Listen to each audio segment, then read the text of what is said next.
everyone, welcome back to my channel. So today I'm going to prepare Ogbono soup. In my previous video I've prepared Ogbono with bitter leaf, but today I'm going to show you how I make my Ogbono with okra. So these are the ingredients that I'm going to use. I have some beef meat, some palm oil, I have some okra.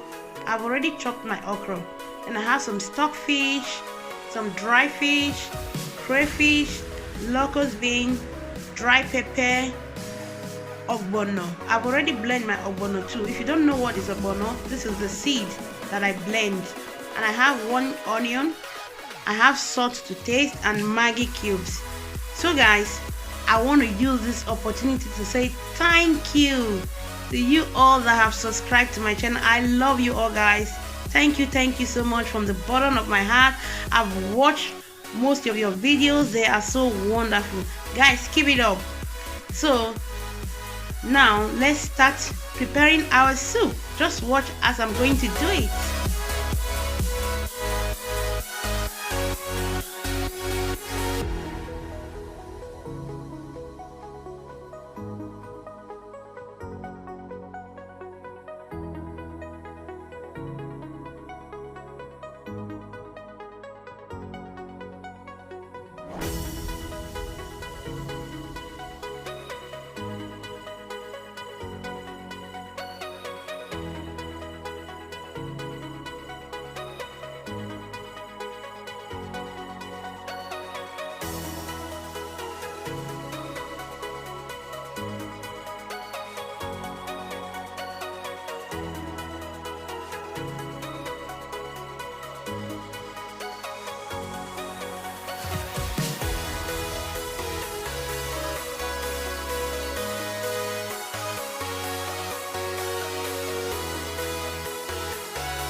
Okay guys, as you can see, the soup is ready. So tasty, yummy, and so good. So this is the end of this video, and I want to say a very big thank you to you all guys. I love you all guys that have subscribed to my channel, that watch my video, that send me a wonderful comment. I love you all guys. I love you. And please guys, if this is your first time in this channel, don't forget to subscribe. That is just the only way for you guys to support me, to show appreciation for what I'm doing. And if I see your comment and see you guys watching my video, that encourages me a lot to make more videos. Please guys, don't forget to subscribe, share, thumbs up, and hit that notification bell so that you never miss a video that I'm going to upload. Leave comments. Please share to everywhere. Let everybody see it. I love you all guys. I'm going to see you in my next video. Ciao tutti. Ciao.